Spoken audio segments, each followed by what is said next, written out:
Hello, and thanks for joining me for tonight's finale of Roll Call. We left off with Luke bracing himself against an incoming wave. He was braced up against a crane and trying to get Emily Wonder to safety. Will he save her now that he's cracked the case? Let's see. Chapter 27. The long neck of the crane shuddered and shook, and then ceased its tilt. Luke swore and gripped the rung even tighter as the jolt threatened to nudge him off the machinery. He looked down, but all he could see below him was swirling floodwater. Somewhere below him, the crane must have come to a rest against the brick wall. Now his fate also rested on the wall. If it collapsed under the pressure of the water, he would be plunged with Emily into the torrent. If it resisted the deluge, he could still save her and himself. Beneath his feet, the rung jerked again as the crane settled. Maybe it had dislodged some bricks, making itself snug against the wall. Maybe, if more bricks collapsed, he'd be thrown into the flood. But a minute later, there was no further movement, and Luke began to breathe more easily. Malk no longer illuminated the scene. He was swaying in the air, unable to compensate for the gusting wind. He moved to a position above Luke's head and wedged himself in the lattice of the crane's ironwork. "Stay where you are," he said to Luke. "There will be waves for several minutes." Oh, I forgot to use my Malk voice there. "Stay where you are," he said to Luke. "There will be waves for several minutes. They will be not as large as the leading tsunami.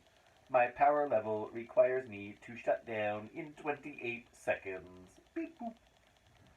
"Thanks, Malk," Luke gasped. "One last job for you. Put out an emergency call to the authorities. I need a rescue boat and a medical team as soon as they can sort it out." "Transmitting." Luke smiled at him and said, "That's right. You have a good nap while I'll do all the work." "I do not." Malk's mechanical voice shuddered and stopped. A new dread enveloped Luke. He was alone and defenseless. Above him, his mobile was drained of power. Attached to his back, Emily was also lifeless. He was stuck high up on an unstable crane, and below him, London was awash and deserted. The water level had fallen, but the great swells still came and went. Where there had been builders' yards and corridors, there was now a rippling sea. Only the rounded roof of the warehouse poked out of the water. The wave must have filled Blackwall Tunnel and swept away the other wrecked buildings of North Greenwich. Speaking to no one, he said, "At least the warehouse is still there. Owen has a job, if he's any good at water polo." Strangely, once Luke got used to the crane's tilted position, it was easier for him to bear Emily's weight. Instead of being upright, supporting her on his shoulders, he was stretched across the framework poles and she was lying across his back. Of course, he had no way of knowing if she was still alive. He lay there for 10 minutes, watching waves come and go like aftershocks of the tsunami.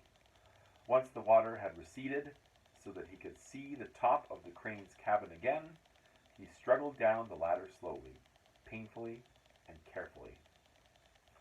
It was difficult to stand on the roof of the control box because it was on such a slant.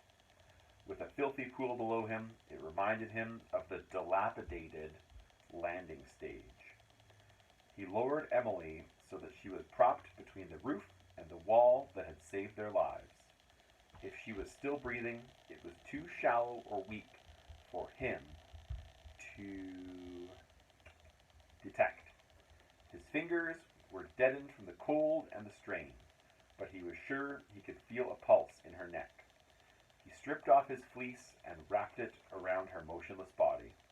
Then, exhausted and marooned, he sat with back against the bricks and waited for the authorities to rescue him. I wonder, will the authorities rescue him?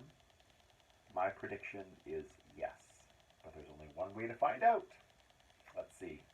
What's your prediction? The icy spell came to an end 10 days later. Seen from his window, the hills at the edge of the park of Peak District had become green and brown again. Luke could also make out the silvery top of the geothermal power plant. He stood with his hands on the windowsill and Jade's arms around his waist. Bliss. And a lot less strenuous than having an unconscious Emily Wonder draped around him. So it looks like they've kind of zapped into the future and didn't really describe the rescue, but it seems like Luke made it through. Malk broke into the moment to announce, "You have a request for a connection from Owen Good." Jade stepped to one side, and Luke pointed at the wall with a telescreen. "On there." Right away, it was clear that Owen was on a high. "You'll never guess what turned up at the warehouse." "I won't bother trying then," Luke replied, using the logic that Malk would have been proud of. "Jed Lester!" Who's Jed Lester? Oh, I think he was that famous middle distance runner. That's right. I wonder why Owen would be excited to see him. Luke smiled, pretending to be surprised. The Jed Lester? Or someone else with the same name? Oh, I see what he did there. The same name, right? "The runner, you know. Most likely, he's going to get an indoor track put in, if he can get people to listen." "That's great," Luke said. "Amazing how word gets around when you take on a good cause." Luke glanced around the room and said, "I'll see if I can organize a top musician to come and give you a performance." Who do you think he's thinking of giving the performance? I don't know. Owen made a face. "Ugh, Emily Wonder? My kids won't be into that sort of thing." Luke laughed at the thought. "No, more nightclub gig than opera." "That's better," Owen said. He hesitated, then asked, "Who's that? Someone with weird hair, red and blonde, just went behind you." "She's the musician for your party performance, Jade." "She looked all right." Luke nodded. She is." "Good for you," Owen replied with a grin. Luke didn't want to bring him down, but he could not resist saying, "Oh, but pairing's a different matter." "Ah, you want to talk to the authorities about that while you're at it. Remember, put in a good word for Everton Coter.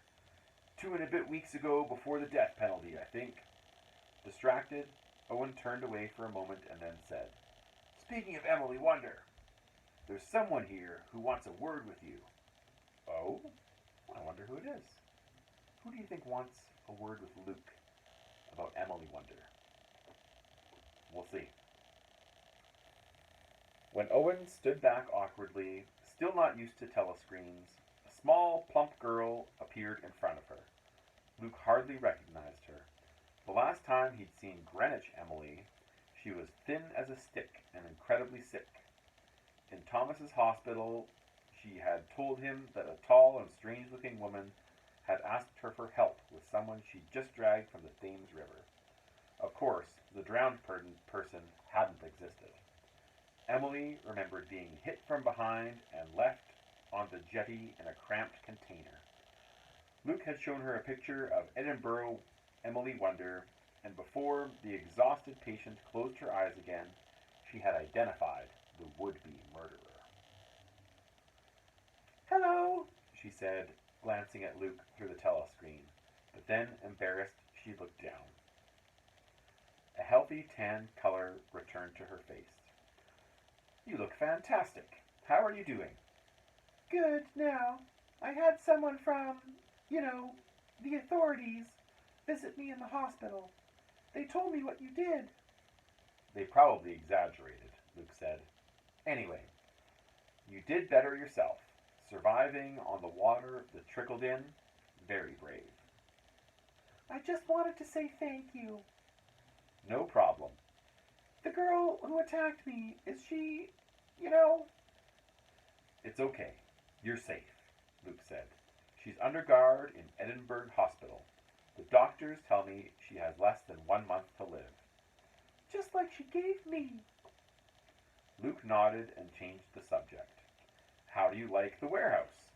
Great, she answered, her face beaming now. Still wet and smashed up, but we're fixing it up. Just promise me one thing. What's that? You won't start singing opera. Emily Wonder looked surprised for a moment, and then realizing that even an FI wasn't serious all the time, she giggled. Eee! No chance. I've gone off boats and swimming as well. The end.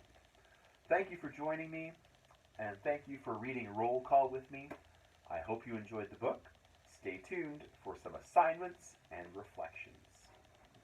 And yes, I did shave my head. I was very bored.